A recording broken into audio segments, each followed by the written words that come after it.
Chapter 45 Living Their Dream, Part 2. That's his POV. Me and Agnes walked in silence about the town. It was strange that he was silent, since he's usually talking. Before we reached Ponyville, he stopped. I looked over at him. What? He began to rub his chin, beard. I thought, silly said, "We've been to your house in Fluttershy's. Where are we going now?" I stretched my head. "I have no idea, actually. I can't think of any other places to show you." He put his glasses back up. "Well, we could go to Sweet Apple Acres." I nodded. "I haven't been there in a while." "Alright." I unfolded my wings. "Race you there." He smirked. "You're on." I held up a hoof, stubbing up and said, "First, some rules. No human form, no weird alien technology, no powers, and no cheating." He frowned. "That's no fun." My turn is fair. He sighed on and did his wings. "Fine." We lined up and he began to count down. 10, 9, 8, 7. "Just say go!" I said annoyed. 5, 3, 2, 1, go! 3, 2, 1, go! He said at pink high speed. I wish I had a breakneck speed. I was gonna lose this time. As soon as we reached the streets of Ponyville, dodging ponies and stray objects, I saw his car being pushed by an old pony yelled, "Get out of the way!" Well, the pony jumped out the way, but they left the cart in the street. I slammed into him and burst through it. I stood in the air, dazed. That wood hurts. The roar around me spun and swayed, but I continued to fly towards Sweet Apple Acres. When I glanced behind me, I didn't see Omnius. Poor guy couldn't keep up. I finally reached the farm. I pulled for myself and threw down a row of apples. When I threw out the minute they opened, I just put my wings in and let myself swim to the ground. Remembered I had gained me skidding across the ground. When I finally came to a rest, I began to try to control my heavy breathing. As I lay there, someone walked up to me. I looked up to Omnius, smirking. "Beat you, Lance." I shook my head. "No, I beat you. There's no way you could have gotten here before me." He nodded, grinning, and said, "Yeah, there is. Magic." I looked at him confused. "What?" "I said no magic." He smirked. "You said no powers. You didn't say anything about magic." I said pendant. "Well, how can you use magic then?" "Simple. I became a unicorn when you weren't looking." He said, pointing to a horn pointing out of his head. I looked at his size and saw he didn't have wings. "But how?"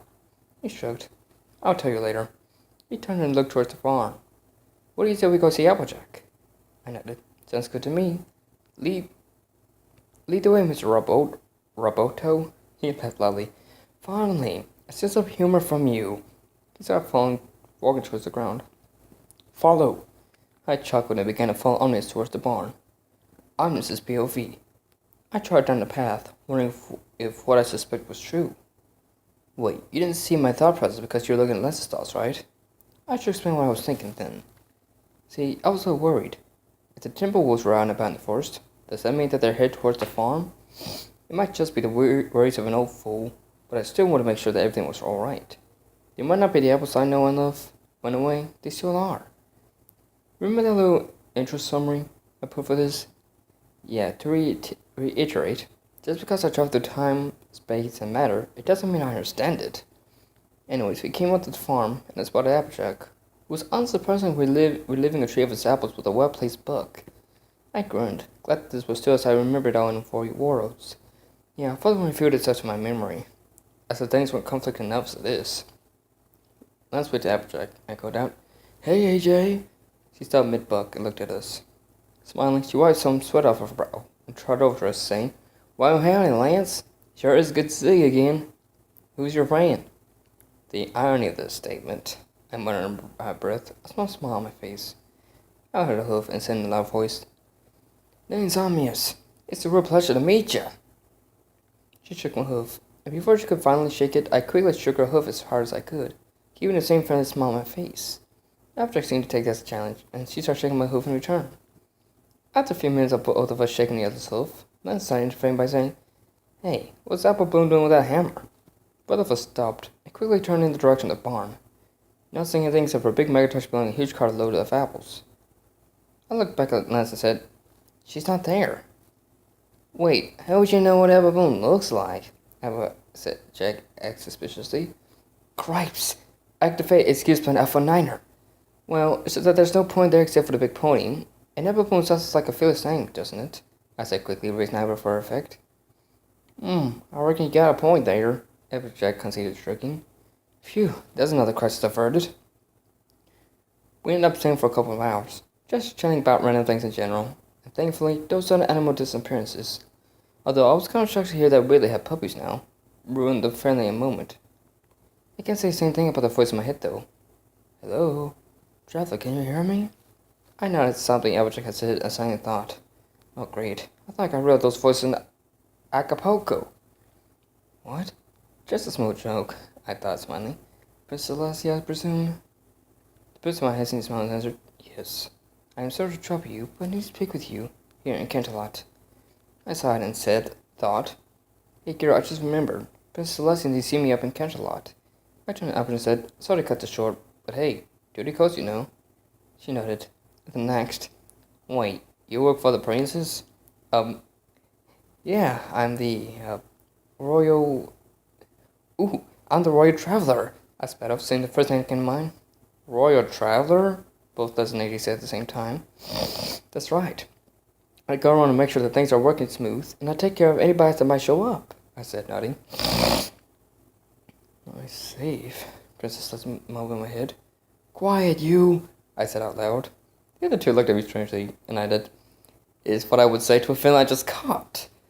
Anyways, it's a fairly new position, so you probably haven't heard of it. Well, I'm off. Hold on, I'm coming with you, Lance said, following me as a cowboy. You just made that up. Quiet, you, I repeated, smiling. Technically, I do work for the princesses. Anyways, I just heard Celeste in my head, I explained, going at a breakneck trot, which is not easily kept up with. Show off. You would? Long story. Anyways, she wants me to come out to kind of speak with her. I replied, shooting the Pegasus form. Now come on, let's fly. Alright, Lance said, hold open in the air. Let's break wind. I laughed and said, Lance, keep out the helmet and we'll get along just fine. Fine. We flew to Canada, flying as fast as we could. Okay, I flew as fast as I felt like going, and Lance just easily kept up with me. Shut up. As soon as we hit Canterlot, we stopped in front of the gate to the Royal Palace. Place. Damn, I forgot what it's called. I really should start writing these down. Gates muchly opened, and looked at Lance. He then mumbled and said, Age before beauty. I hate when people use that, I mumbled. I walked in, Lance close behind, and we walked up the great stone steps. Lance's POV. As we entered the palace, Henri turned to me. I'm going to talk to the princess alone. Meet me here. I guess whenever you think I'm done. I shrugged. Alright, you better not leave. He chuckled. I won't. He then began to walk up the large stairs. I looked around. Where is Frederick? I walked up the stairs and looked in the ballroom. Frederick wasn't there. But I did see someone that I've been wanting to talk to. Octavia. I smiled. Finally, I could talk to her. I adjusted my goggles and walked towards the stage. I jumped up on stage and smiled. Hey. She jumped slightly and turned to look at me. Oh, hey. I looked at her cello. What are you doing? She looked at her child and smiled. Oh, I was just practicing for garden party in a few weeks. I nodded while smiling. Cool. What? I'm at loss for words right now. Looked at me over and grinned. Now I remember you. You and your band played at your wedding, right? I chuckled. We're not a band. You were just doing that since it was a special occasion. She nodded to grinning. You were pretty good up there. I love the song you sang. I'd never heard it before. My smile broadened. You was complimenting me. Me? Thank you, Peter, for the guitar lessons. Thanks. I worked really hard to learn that song. It's very difficult to play. She nodded again. I know what you mean. It takes me hours sometimes to learn a new song. Hours? Damn, she learns fast. It took me a few days of constant practice to play, so I should sing Paralyzer. Hours? You learn fast, huh? She chuckled. Well, it is my talent. Music just comes natural to me. Lucky you have used your talent. Mine isn't something to brag about. She cocked her head. What is your talent? I smiled sheepishly and reached back to my flank and moved the clothes on around till my kimono was exposed. Octavia looked at him and put a hoof over her mouth, trying to hope I could laugh. A test dummy? How did you get that as a cutie mark? I laughed. Well, I guess because I'm always the one who has to try everything first. I'd rather have an instrument or something cool as a cutie mark instead. She let out a laugh as she had been holding. She then looked at me and smiled. I like your cutie mark. It's exciting and adventurous. I grinned. I hadn't thought of it like that. Cool, so I'm considering exciting and adventurous? I like it. She had put her hood to her chin. I have an idea. I raised an eyebrow, smiling. What is it? She put her hood back down and smiled excitedly. I was thinking, what if you and I got together sometime and performed together?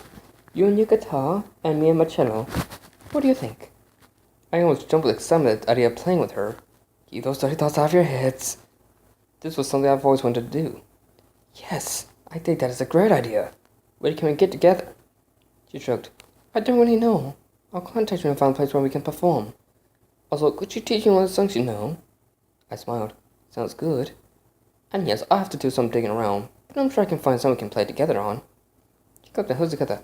Excellent! I can't wait! I looked at her display of happiness. It would be awesome. Do you want some help with anything? She chuckled. Oh, I'm fine. I was just about to leave the palace and return to my home. Would you mind escorting me to the door? I smiled brightly. It would be my pleasure, madam. She giggled and picked up a cello and strung it over her back. How she was able to carry it, I do not know. We walked out the ballroom, down the stairs, and into the large doors. I turned to her and bowed. Have a good evening. She smiled. You too. She opened the doors and turned. I forgot to ask, but what is your name? I chuckled. Girocon, but you can call me Giro. Maybe I can try this. Or less if you want. She grinned. I like the name Girocon. Very interesting sounding. My name's Octavia. I nodded and smiled. You can call me whatever you want, Miss Octavia. She giggled and walked out the door. I'll contact you and find a place to perform. As the doors closed, I turned and watched the stairs. Come on, Omnius. 20 minutes later, he finally came down them. He walked up to me and smiled. What to now? I cocked my head. What did the princess have to talk to you about? He shrugged. Just about the rapture and how everyone was spread out all over Equestria. She also told him about Luna's new husband, a new god of good. God of good? He smirked. I'll tell you about them later. Right now, I'm starving. Know anywhere? I smiled. Yes, there's a nice restaurant here in Canterlot. He nodded. Lead the way, my striped friend. I shook my head with a laugh. Okay, follow me, my gold-bearded friend. As I walked out the door, I heard him mumble. I'll get him for that one. I just smiled and continued out the door. Arm was closed behind.